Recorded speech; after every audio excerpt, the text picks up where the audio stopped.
In this upcoming special segment, A Moment in Black History, Douglas County Board of Education Chair Tracy Rookard talks with Douglas County Chairwoman Dr. Romona Jackson Jones about growing up in Memphis during the Civil Rights era.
On April 4th, 1968, this country, almost in unison, was catapulted into a catatonic state from the announcement or declaration that civil rights icon Martin Luther King Jr. was no more. A single gunshot punctuated his life, full stop. My mother was 6 months pregnant with me, so I have no direct recollection of the day or the time. For many of us, the details of the atmosphere in that moment are relegated to pages in a book. But there was a little girl who, at a mere 10 years old, had a front row seat to the aftermath, the energy and the pulse of her community, which was thrown into utter chaos as the entire country watched in horror. This is her story. Welcome and good afternoon, Dr. Romona Jackson Jones. Good afternoon. Thank you so much for joining me today to share with me and the community about your experience as a little girl that during a time that reshaped America. So many of us know you to be a doctor, a doting mother, and the leader of a county in the metro area. But some people might not know a lot about where you're from. So tell us a little bit about your background. Where did you grow up? Memphis, Tennessee is where I grew up. And tell us a little bit about your family. Okay, I'll tell you about my family. First of all, I was born and raised during the Civil Rights era in Memphis, Tennessee, and I had an extraordinary childhood experience. On my maternal side, my great-grandmother was actually a former slave, and I was held by her until I was 6 months old. She bottle-fed me, and she died in 1958. That's the year I was born. And she bottle-fed me, so that is just so precious and so just real and surreal to me as I think about it. But I grew up during the era of segregation, and of course the Civil Rights era was from 1954 to 1968. And I'm telling you, all I could remember was just fun and just excitement, but really didn't realize that I was living in a very challenged world. My mother often reminded me that I had an opportunity to ride on the back of the buses or sit in the back of the buses. That was part of the process in society at that time. And also, she shared with me that I had an opportunity to drink out of water fountains and use restrooms that said for colored only. So I said, wow. Didn't realize what I was going through because, you know, all I wanted to do is just have my mom and dad in my life. And they were the two most important things besides my siblings. I have an older brother and a younger sister, so of course I am a middle child. And it's always fun to be in the middle because you get a chance to balance the room. My father was a former, well, he was a paratrooper in the Korean War. And then also subsequent to the war, he was a laborer and worked at general jobs to feed and provide for the family. My mother has always been a businesswoman. Actually, she's a 55-year businesswoman today. She's 85 years old and she's still a stylist. And just to mark a little history, she is actually the stylist for the former owner's daughter, who's now 87 years old, that lives in Memphis, she's still her stylist today of the Lorraine Motel where Martin Luther King was assassinated. So that's still history in the family. Her name is Carolyn Champion. And so I just wanted to I would be remiss not to mention that. And my brother and sister are very thriving. They have their families. And then, of course, I have one daughter who's a teacher at Douglas County High School. And then also she's the head cheerleading coach. And then she's very involved in the community. So that's a little bit about my life. Was there a lot of talk about Martin Luther King Jr.? Did you know who he was? Was he talked about in your house? Oh, absolutely. He was the icon of my family. My dad is, and in my opinion, is a genius, a scholar, and he was well connected to politics and anything that was related to the social society environment. And my mother, of course, as well. So we were just destroyed, the family, when the news came through about Martin Luther King being assassinated. When Martin Luther King Jr. made the decision through the Poor People's Agenda to come to Memphis to help to champion the sanitation workers, what was the conversation in your home and in your community? Were people excited, afraid, anxious, all of the above? Certainly I was 10 years old when that happened, when he came to Memphis. But I do remember it was like the Messiah was coming to Memphis. We were so excited, and everybody, you know, from my parents and neighbors and family and friends, that was the talk of the town. Memphis is a rather large city in comparison to maybe Atlanta. Maybe it's on that scale or even larger. It's about 1 million people that live there now in the city. But I just remember it just being an exciting time, Southern Leadership Conference and all those things. He was, the night that he gave his speech, I Have a Dream, and you know, back then we all had black and white TVs, and we gathered around the television to hear his speech, the last speech that he provided, you know, before his assassination. And it was just, the city was on fire. We were happy and just engorged with the moment to have such a great leader come to our city to help the sanitation workers and to be a voice for our sanitation workers to express their importance and their value to the community. And I mean, that was a dream come true for the Memphians. Mm-hmm. So do you remember where you were when the news came through? Where were you?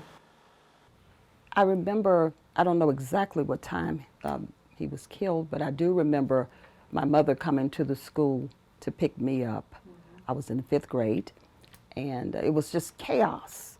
The parents were running, trying to get their children out of school, and the announcement had been made, and my brother was in the 7th grade at the time. Mm-hmm.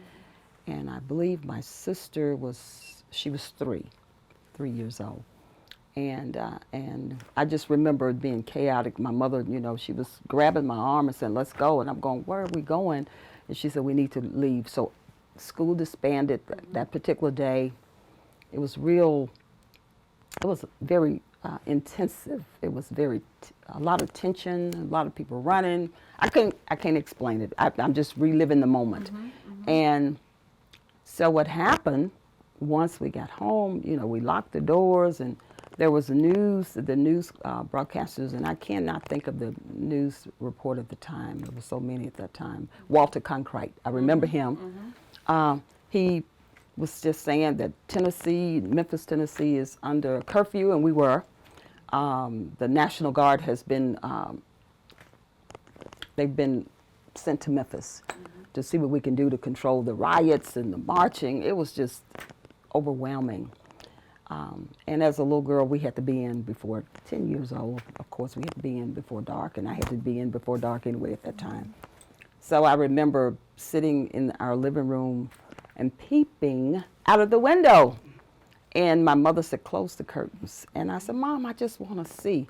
But it was so amazing to see the National Guards with their rifles and machine guns and all that just on their tanks. I mean, these were literally tanks driving up the streets through subdivisions. And my eyes were this big and peeping, but we had to be off the streets. And I don't remember how long school was out, but I believe that school was dismissed for maybe a week or two before we resumed back, going back to the classrooms at that time. But it was something to see. I will never forget my father. That's the first time I had an opportunity to see my father cry. Other than Kennedy when he was assassinated. But my dad really took it very hard, and my mother as well. How did things change for you? I mean, did it alter your childhood? Were your parents extra protective? We're still talking about a segregated city. So were they even more cautious about making sure you were in certain parts of the city just to make sure that you were protected? How, if any way, did that change? Yeah, I believe all of us were tense at that time because, again, it was the height of segregation. And everybody was just, you made sure you count your chickens before you go in the house. My mother, 1, 2, 3, she made sure we were all in there. And the same thing for the entire neighborhood. And it was a very close-knit neighborhood, simply because we knew that we only had each other. I just know that all I could do was just, at times, she would make, my mother's a praying woman, and my dad as well, but my mom was really one that just really made sure that we were in the right place at the right time. And she was extremely nervous.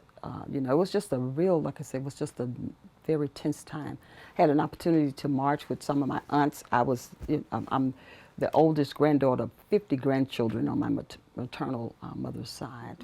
And had a chance. My aunts, they're about 10 years younger than me, the baby aunts, my mother's sisters. And they had me in the marches, and I had my sign. I don't know what I was doing, but I was holding signs, and whatever they told me to do, I did it. And, but it was a peaceful march. And I remember us holding hands, singing "We Shall Overcome" and all those things. So I had a great experience, just those memories at that time, dealing with peace and addressing the need for peace. And uniformity and unification in our country that's a good memory, but the moment that Martin Luther King was assassinated is still a painful situation for myself and also the Memphis residents. We really hate that happen. Absolutely. You mentioned that your mom is a praying woman. How important or impactful was faith in your home and throughout this ordeal? Well, it's very obvious that it was very impactful. My brother's a Mississippi preacher today, so it resonated very well to the family. But prayer changes things, and I'm a believer, and my family is one. So we live on the values and principles of what's the things to do, the right things. For example, the Bible is number one in the family, and my parents just definitely led with conviction. Well, I was going to ask you, and it's along the lines of the protection of your parents. How did MLK's death change change the social activity in the city? Did you see people becoming more active in trying to pick up the mantle in his absence? Did you see people being more active with more campaigns to secure rights for people of color and advocate for the poor? I do. I think it was contagious all over the United States, not only just in Memphis. It spread abroad, and not only in the United States, but abroad as well. I believe that moment changed the landscape of our country. We still are on the wings of his last speech, "I Have a Dream," and he knew something very obvious. Everything, your life is already preordained. And the speech was, I'm just not sure why he wrote the speech, but he could see much further than we could. But he left a legacy that will resonate with us forever and ever. That speech is still being, it is at the forefront of my mind. And every time I have an opportunity to speak at any type of Martin Luther King celebrations, that's the one that I refer to very often. Do you think Martin Luther King Jr. would recognize the country today? Do you think that the dream is achieved? Where do you think we are socially? I believe we still have a long way to go. We have some more progress. It has been made in many facets. Again, I was raised to look at or judge a person by their character. and their morality, not by their color. And I believe we do have some of that still circling or in our society, but I believe that we have gotten somewhat better, but we do have more work to be done. There's a significant amount of work to be done. And those that are carrying on that work, and your example of being a chair of a major county is inspirational. And so I would say, what challenge do we need to give to our young people? What can they do in this community to continue that legacy, to continue that work in a positive way? I know that you all have initiated some programs at the county to keep young citizens active and getting them to be vested and owners in the community. So what can young folks do? Well, I believe young folks could, I would like to see us stay committed to one another, dedicated, faithful, not judgmental, to look at a man's heart and not at their face or their skin color. That's important to me. But I believe our millennials get it. Prior generations before the millennials they're working on it. But I believe that the millennials will leave a mark in history where they are not seeing color. They're looking at character, courage, your ability to get things done rather than who you are or what, your blueprint. So I believe that millennial, we want to keep our eyes on the millennial generation. We have offered here in the county youth commission programs. That's great to keep our youth energized, engaged, and prepared to take the helm and the mantle of government. Internship programs. We have an internship program that was launched when I came into office, and we're certainly providing opportunities for our youth to work through the summer, to engage and learn, again, all facets of government. But also, we have a new youth innovation center that we just opened in Lithia Springs to deal with our at-risk youth. So our youth, my column this month was based on youth in Douglas County and what we can do to continue to stimulate them and make them the great leaders that they will be in the future. And it starts with me and you, leading by example, saying the right things, being in the right place at the right time, and just being that role model that our youth need. So, and then also to just carry Martin Luther King's legacy, and that's what we're doing. We're going to take his legacy and then we'll pass it on to the next generation. And I believe one day soon that we all be together and we won't see that, color. In fact, she was my grandmother on my paternal side, that she was white. My grandfather married, she was white, and I have white uncles and aunts, and they are, I think they're just maybe, one is about maybe 3 years younger than me, and the others are right there where I am at the time. But we get along fine. Don't see a thing. We all eat alike. Let me say, with me working in surgery, I'll be honest, when we make an incision, we all bleed this. We bleed the same. We have the same organs. We have everything internally the same. So I wish everyone had an opportunity to just walk in my shoes and have been in the industry that I worked in, which is surgery, that when you see the anatomy and physiology from the inside, everything is basically the same. And so if they would understand that we all are doing the same thing, we all trying to eat, survive, live, and provide. So those are the things we're trying to do. I think that's excellent. I'm a firm believer that you are the sum total of all of your experiences, good, bad, indifferent.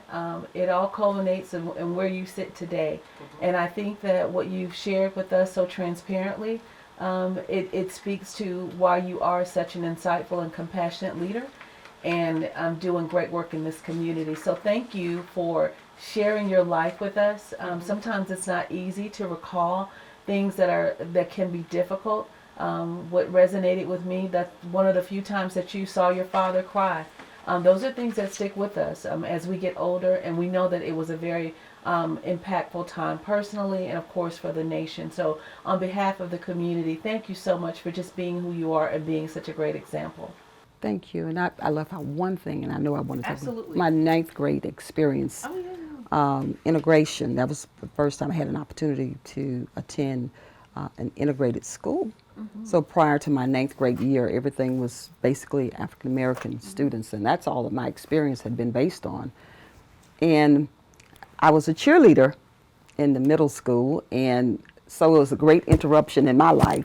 Although we did need integration at that time, but it was my ninth grade year because back in that particular day, 7th, 8th, and ninth grade was considered middle school. And for someone to disturb my ninth grade year was not a good thing for me. But I understood the need and the cause, so I accepted it. But I'm telling you that you when you're a ninth grader, you feel like you're a 12th grader, Right. particularly in middle school. And I was just so disappointed that it had to happen the year of my ninth grade. But of course, it has paid off. Diversity, DEI. Diversity and equity and inclusion is the new buzzword. So I know that is elevated off the word of integration. It's a platform, a springboard, but from the word integration. So I feel good to have lived through those moments because I have no regrets, but at the same time I have great memories, but I have some sad memories as well. I will say that Memphis has done a great thing. Their museum is remarkable. It portrays the history of the civil rights movement like no other place in the United States. And rightly so, we should do that because it happened all in the city that I was born and raised. So I encourage those who have not gone to our museum in Memphis, Tennessee to take a look and just go and see. You will have the one of the best experience in your entire life. If you can handle history. History is a moment of laughter and then a moment of crying. So you will go through all the facets of your feelings. You're just, I can't tell you, emotion. Senator Donzella James visited the museum there, and she speaks, she can talk about those variations of emotions that she experienced because she knew Dr. Martin Luther King personally, because she's here from Atlanta, and I can imagine. And it was very difficult for her to get out of the car. When we pulled up, she just had those memories of him. But when I was able to get her to come inside, and I apologized profusely to her for what happened in my city that I was born and raised. I'm in Georgia now, so I was adopted by Georgia, and I've been in Douglas County 21 years, so I don't want any misconception that they keep saying I'm referred to Memphis. That's where I was born and raised. But when she got out of the car, she took a deep breath, and she was able to go inside. And when she left, she said that was one of the best experiences that she ever had because she had a chance to relive the moment. So even his room where he was shot and killed is still in position, in place. Everything, or what should I say, assassinated. Everything is still in place today. Nothing has been moved. Everything has been bronzed. And so I do encourage anyone, if they want to understand the civil rights movement, to please visit the Lorraine Motel in Memphis, Civil Rights Museum in Memphis, Tennessee.